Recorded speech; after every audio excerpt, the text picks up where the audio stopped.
So Revolution of the Daleks sounds like a very typical Dalek story. We've seen this type of title of a Doctor Who episode a million times through both classic and New Who. Revolution of the Daleks, Ascension of the Daleks, Revenge of the Daleks, this of the Daleks, that of the Daleks. It's appeared a million times, whatever, of the Daleks.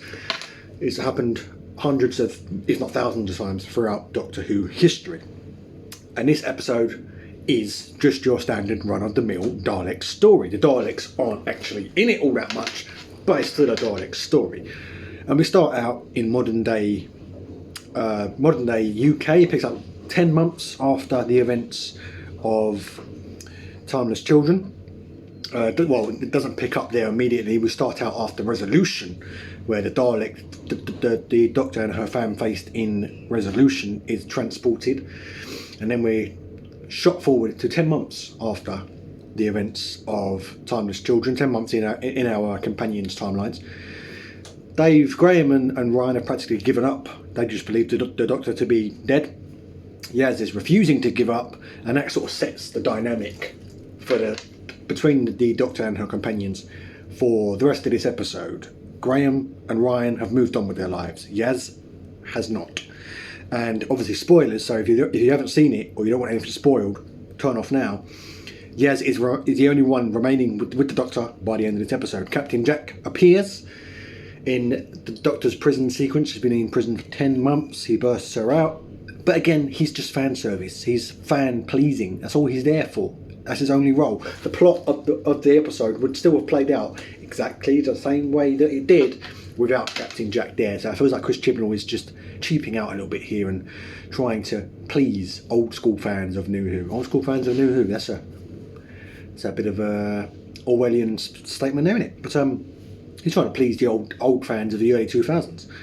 And so Captain Jack doesn't really have an impact, and in fact at the end he just pisses off. He just vanishes at the end of the episode. He just buggers off, and he's forgotten about in favour of talking about what Graham and Ryan are going to do next and what Yaz is going to do next and who's staying and who's going, and he's just completely forgotten about. And it was a bit of a letdown. I was happy to see Captain Jack return in a full-length episode, not just a 5-minute appearance, but it was a letdown. The writing of this story isn't as bad as it has been in Chris Chibnall's run so far. It was pretty on point. The statements are political statements, and like it or not, Doctor Who has been political for its entire run. There have been political statements ever since it started way back when. The statements, the political statements, the statements on society are a lot more subtle, bar the inclusion of Mr. Roberts, the American businessman who wanted to be president way back in Spiders in the UK, when he ran the hotel with the spiders. And he gets away with everything. He even betrays the Doctor at one point in this episode and goes to the Daleks, appealing to them for, an alliance.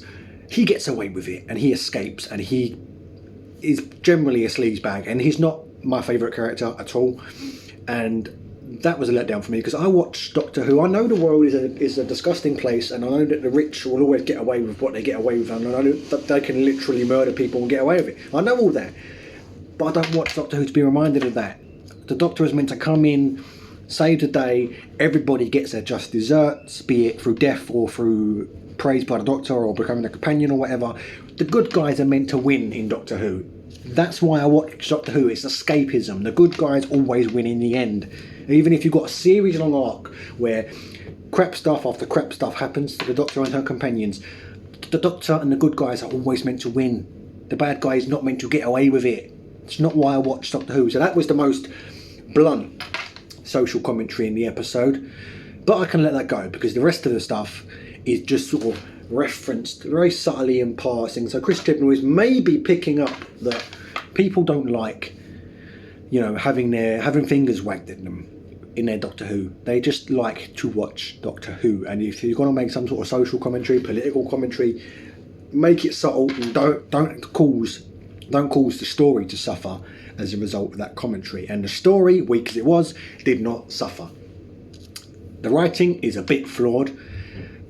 The Doctor manages to defeat the Daleks by calling more Daleks and then just conning them into a second TARDIS that she literally had lying around. It's just all coincidental. There is planning there, but it's not as clever as the Stephen Moffat days or the Russell T Davies days. That being said, the Doctor is starting to develop on her own now. She's more involved with things that are going on in the episode. We saw this start to happen in season 12, where she started to make more dynamic choices and have more impact. Where season 11, she was just there. Things just happened around her. She's now directly influencing things, and she's developing a unique trait, I thought, of the schemes that she's coming up with to defeat the villain of the week. Is she's letting the companions in on the plan as she goes, and that actually can be a good thing because it's showing that she's more willing to let people in, but it can be a bad thing as well because it can show that it's hindered her. It has hindered her in this episode where Mr. Roberts goes and betrays her by giving the Daleks the information that she has given him. She knew he was sleazy. She knew he was a businessman who was out to make money, and that's it.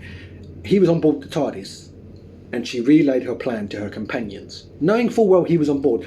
I think the Doctor should be smarter than that, but it's her own thing. She lets her companions in on the plan. Someone like 10 or 11, to a degree, and especially 12, would just act out the plans that they'd formulated and then explain later on what happened, because they understood human beings can betray you. Things can get in the way. If you lay out all your plans in front of a TARDIS full of people, things can go wrong. Overall, I'll give the episode a 50% out of 100. It wasn't the greatest, it wasn't the most terrible.